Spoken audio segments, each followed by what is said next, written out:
Assalamualaikum warahmatullahi wabarakatuh. Salam sejahtera untuk kita semua. Pada saat ini kami akan menjelaskan mengenai penetapan kadar abu pada bahan baku obat tradisional atau obat bahan alam. Ya, kadar abu merupakan salah satu parameter termasuk parameter non spesifik, ya, menggambarkan zat anorganik yang terdapat pada bahan baku. Penetapan kadar abu ini bertujuan untuk mengetahui sisa yang tidak menguap dari suatu simplisia pada saat pembakaran. Ya, jadi simplisia prinsipnya adalah simplisia dilakukan pembakaran dengan pemijaran, biasanya menggunakan alat muffle furnace. Nah, nanti senyawa-senyawa organik yang ada pada simplisia itu akan berubah menjadi zat yang menguap. Nah, kenapa kok berubah menjadi zat menguap? Karena pada saat terjadi pembakaran tersebut, ya, terjadi oksidasi. Ya, zat organik itu kan ada terdiri dari unsur C, O, H, N, seperti itu.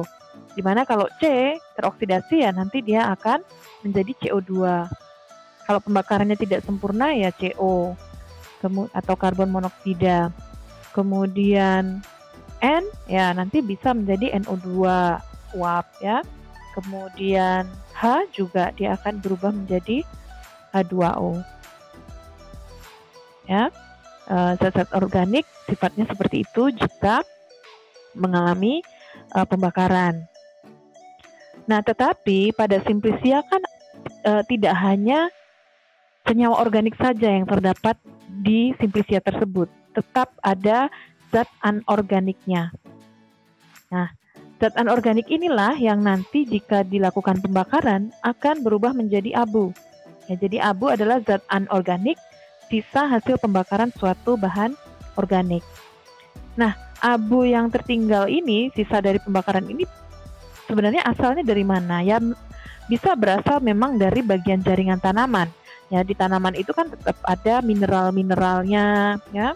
Di mana mineral ini kalau dikategorikan sebagai logam begitu, ya, itu adalah logam-logam ringan, ya, yang memang diperlukan bagi tanaman itu dalam fungsi fisiologisnya, ya. Jadi misalkan natrium, kalsium, Ca seperti itu kan memang ada di tubuh dari tanaman itu sendiri, atau besi, Fe, ya, Zn misalkan. Nah, ini sering disebut dengan zat mineral begitu, ya.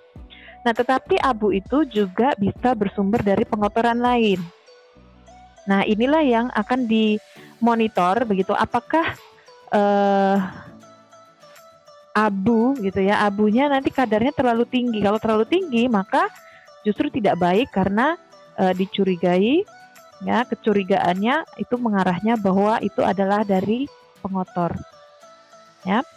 Nah, penetapan kadar abu pada saat awal dipijarkan maka disebut dengan kadar abu total karena semua tertetapkan, ya, baik dari bagian jaringan tanaman maupun dari pengotoran lain.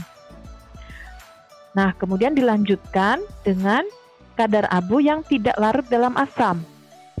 Nah, tujuan dari penetapan kadar abu tidak larut asam itu adalah untuk mengetahui jumlah pengotoran yang bisa berasal dari pasir atau tanah silikat, ya. Tanah silikat itu misalkan seperti semacam tanah liat begitu, ya, atau tanah-tanah yang lain. Nah, prosesnya adalah dengan penambahan asam.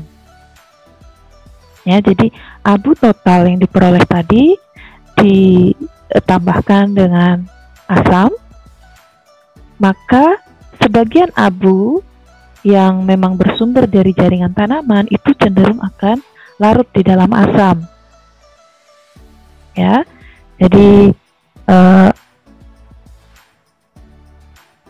abu yang berasal dari logam-logam ringan semacam itu memiliki kemampuan akan larut di dalam asam ya. Misalkan pada Ca dengan penambahan asam akan jadi CaCl2, Na jadi NaCl, K jadi KCl, Fe misalkan jadi FeCl3. Zat-zat anorganik ini ada kemampuan larut di dalam asam. Nah, untuk pengotor, katakanlah dari pasir atau tanah, jika ditambahkan dengan asam, maka dia tidak akan larut di dalam asam. Nah, bisa juga kemungkinan misalkan dari cemaran logam berat, ya, itu juga tidak akan larut dalam asam karena logam-logam berat dengan penambahan asam justru menjadi kompleks yang tidak larut. Bahan baku yang memiliki kadar abu tidak larut dalam asam terlalu tinggi, maka memiliki kualitas yang tidak baik karena tingkat pengotornya itu tinggi. Kadar abu tidak larut asam itu batasannya pasti lebih kecil dibandingkan kadar abu total. Ya, jadi sekali lagi kadar abu ini termasuk parameter standarisasi non-spesifik. Ya, ini kalau kita lihat tabel periodik unsur seperti itu ya. Logam itu kan berdasarkan massa jenisnya atau kerapatannya nanti bisa secara fisika begitu ya, itu ada bisa dipilah seperti itu ya. Ada logam ringan, ada transisi, kemudian ada logam berat.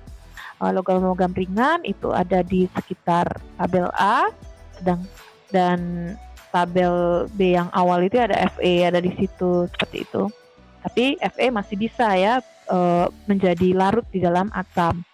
Tapi kalau sudah logam-logam yang lain ya, yang tadi kategori logam berat, di mana logam berat itu kalau terkonsumsi di manusia kan berbahaya ya, memiliki dampak kerugian bagi kesehatan gitu ya. Makanya kadarnya itu diatur supaya nantinya produk yang dihasilkan, obat tradisional yang dihasilkan itu tidak akan ada pengotoran yang dari abu ini ya, dari logam berat ini yang akan mengganggu kesehatan pada konsumennya. Nah, bagaimana cara menetapkannya? Ini adalah cara penetapan berdasarkan Farmakopeia Herbal Indonesia, dan ini saya tampilkan asli dari prosedurnya supaya kita terbiasa membaca narasi prosedur yang dari literatur aslinya. Jadi ditimbang bersama 2-3 gram bahan uji yang telah dihaluskan, kemudian dimasukkan ke dalam krus silikat yang telah dipijar dan ditara.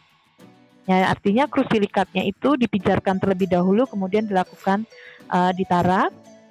Nah, setelah ditara baru bisa digunakan. Ya, jadi dipijarkan dulu kenapa? Supaya kalau ada zat-zat organik yang ada masih mengotori krus silikatnya itu akan menjadi bersih. Ya, dipijarkan perlahan-lahan hingga arang habis, kemudian dinginkan dan timbang. Ya.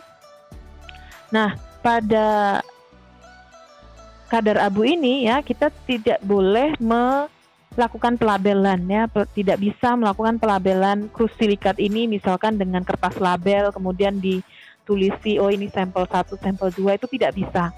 Karena apa? Label itu kan sebenarnya berasal dari zat organik juga ya, sehingga nanti pada saat pembakaran ya dia akan hilang begitu ya, bisa terbakar kertas labelnya. Nah, sehingga krus silikat ini ya harus kita tandai sedemikian rupa, mungkin posisi meletakkannya di alatnya seperti itu.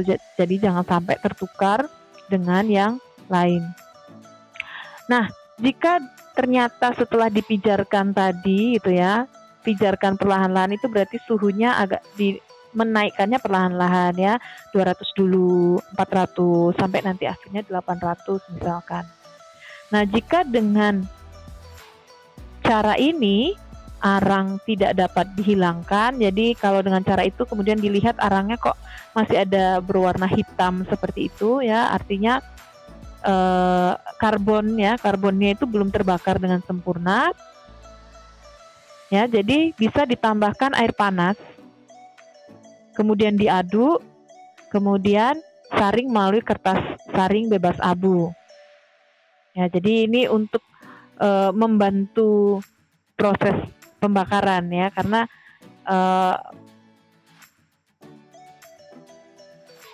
air panasnya ini nanti itu ya, itu akan membantu pada proses pembakaran dari arang yang belum sempurna pembakarannya. Kemudian dipijarkan kertas saring beserta sisa penyaringan dalam krus yang sama, kemudian dimasukkan filtrat ke dalam krus, uapkan dan pijarkan hingga bobot tetap. Ya, jadi residu begitu ya yang tertinggal di kertas saring. Jadi kertas saringnya pun harus kategori kertas saring bebas abu ya, tidak boleh meninggalkan abu karena nanti datanya jadi tidak valid kalau kertas saringnya meninggalkan abu. Jadi benar-benar harus membeli yang spesifikasinya adalah bebas abu. Kemudian dimasukkan filtrat ke dalam krus, kemudian diuapkan dan pijarkan hingga bobot tetap pada suhu 825 plus minus 25 derajat Celcius. Nah, nanti kadarnya jadi dari bobot abu yang diperoleh begitu, itu nanti dibagi bahan uji awal tadi yang diambil 2-3 gram. Nah, selanjutnya adalah kadar abu tidak larut asam. Jadi ini dari abu total tadi ya ditambah dengan 25 mili asam klorida encer atau HCl encer ya. HCl encer itu kan berarti dia air ya, ada airnya ya, diberi dengan HCl dengan proporsi tertentu. Nanti di FHI ya, di lampiran FHI itu pasti ada LP itu berarti berapa persen. Kemudian selama 5 menit untuk pendidihannya. Nah, jadi kenapa kok dididihkan? Ya, ini untuk memudahkan proses pembentukan penggaraman tadi, kemudian untuk meningkatkan kelarutan juga ya, kelarutan dari garam yang terbentuk dengan HCl ini ya. Kemudian kumpulkan bagian yang tidak larut dalam asam, kemudian disaring melalui kertas saring bebas abu, cuci dengan air panas ya, jadi untuk menghilangkan mungkin garam-garam yang larut yang masih menempel di kertas saringnya begitu ya, karena nanti kalau tidak dibilas atau tidak dicuci dengan air panas berarti kan masih tersisa di situ. Nah, nanti pada saat dibakar kan dia tertetapkan ya, menambah bobot dari abu tidak larut asam, padahal sebenarnya dia larut di dalam asam tapi karena masih tertinggal aja, belum terhanyutkan begitu ya, jadi perlu dibilas atau dicuci dengan air panas ya, supaya benar-benar semua abu yang bisa larut di dalam asam itu terlepas dari kertas saringnya. Kemudian dipijarkan. Jadi yang dipijarkan di sini ya kertas saring plus residu yang ada di atas kertas saringnya ya. Kemudian dipijarkan sampai bobot tetap pada suhu 800 plus minus 25 derajat. Jadi kadar abunya sama, jadi tinggal bobot dari abu yang diperoleh, kemudian dibagi bahan awalnya tadi, dibagi bahan simplicianya tadi. Nah, untuk alat sendiri ya yang digunakan itu adalah tadi istilahnya krus silikat ya. Jadi krus itu macam-macam ya. Di perdagangan itu macam-macam, tersedia bermacam-macam. Ada stainless steel, ada platinum, ada porselen ya. Kemudian ada PT FE krus ya. Nah, tapi yang ada di FHI itu sebenarnya yang diharapkan adalah silikat ya, krus silika seperti ini. Nah, tetapi memang kalau di Indonesia ya lebih banyak yang digunakan itu adalah krus porselen. Ya, jadi di laboratorium kita umumnya yang tersedia itu krus porselen. Ya, jadi sebenarnya sifat bahannya ya sama ya, tidak rusak begitu ya dengan pemanasan yang begitu tinggi ya. Terus bedanya mungkin ini tampilannya lebih kilat begitu ya kalau krus silika. Nah ini kalau krus porselin ya, kita seringnya menggunakan yang ini. Ya jadi krus itu dirancang ya, sudah memang dirancang. Di sini ada ujung ya, ujung seperti ini. Jadi ini untuk membuka dan menutup, tetapi menggunakan penjepit ya, bukan menggunakan tangan. Ya, jadi bisa dijepit untuk membuka krus ini. Ya, ukurannya bermacam-macam ya, volumenya, jadi disesuaikan dengan sampel kita ya. Ya, meskipun bahan kita mungkin 2 gram itu sebenarnya dengan yang 10 mili ini cukup. Tetapi diingat bahwa nanti untuk tidak larut asam itu yang dibakar tidak hanya abu saja, tetapi kertas saring. Nah, ini kadang ya. Jadi kertas saringnya itu kan ukurannya relatif agak besar ya. Jadi kadang kalau nekat menggunakan yang 10 mili itu nanti malah keluar dari wadah gitu ya, keluar dari wadah. Jadi benar-benar nanti memasukkannya ya harus semua bagian dari kertas saring masuk ke wadah ini. Oke, ini gambaran yang lain mungkin lebih jelas ya. Jadi ukurannya ada 10, 20, 25. Ya, ini ada 30, ada 50, ada 40 juga ini ya. Ada yang 100 ya, paling besar 100. Nah, yang biasa ada di lab biasanya 50 atau 20 ya, 10 juga kadang ada. Tapi penggunaannya jadi relatif terbatas kalau terlalu kecil ya. Nah, ini gambar run tampilan dari krus porselin. Baik, penjelasan awal terkait dengan penetapan kadar abu. Silahkan selanjutnya adalah menyaksikan bagaimana teknis pelaksanaan penetapan kadar abu dilakukan.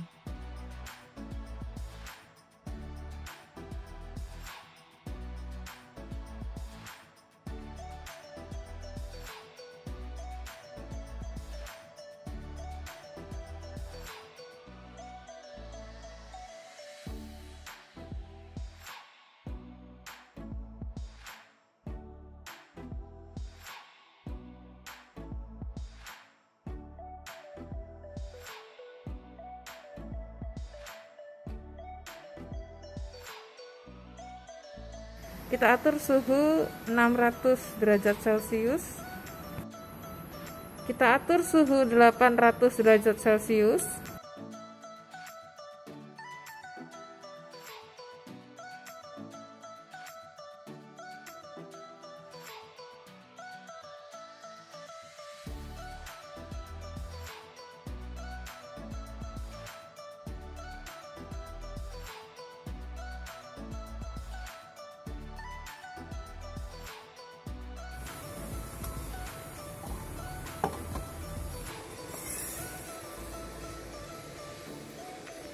Kita biarkan dalam desikator sampai suhu wadah mencapai suhu kamar.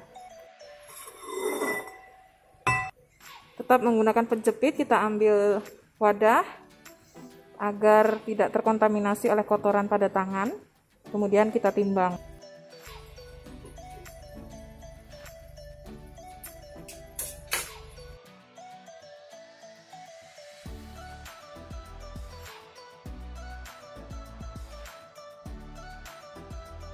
Kita buka kurs yang sudah kita tara tadi, kita masukkan sampel, kita timbang bobot kertas timbang dengan sisa, kemudian kita tutup kurs, kita timbang, lalu kurs kita masukkan ke muffle furnace. Kita buka muffle furnace, kita masukkan sampel.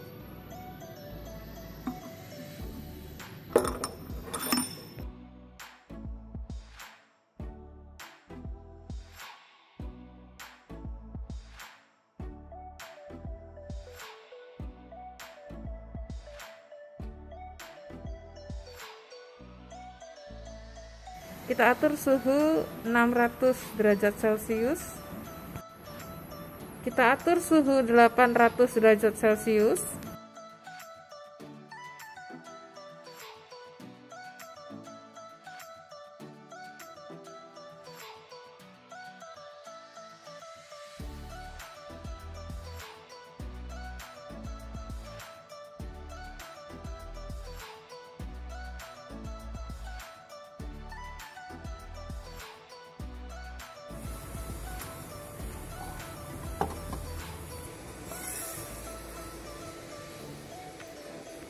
Kita biarkan dalam desikator sampai suhu wadah mencapai suhu kamar. Tetap menggunakan penjepit, kita ambil wadah agar tidak terkontaminasi oleh kotoran pada tangan. Kemudian kita timbang.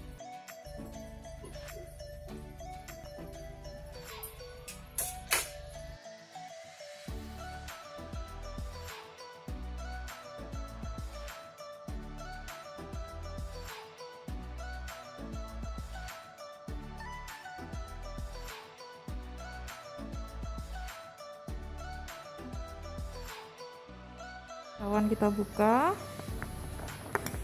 kemudian abu yang terbentuk kita tambahkan HCl encer 25 ml.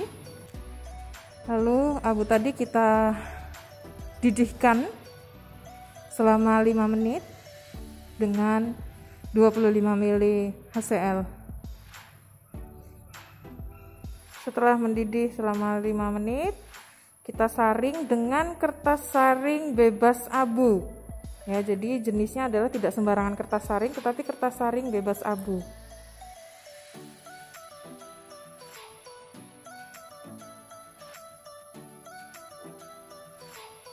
Setelah semua tersaring, lalu kita ambil kertas saring dan kita masukkan ke kurs tadi. Lalu kita tutup dan kita masukkan ke muffle furnace lagi. Kemudian kita abukan dalam muffle furnace. Kita abukan ke muffle furnace.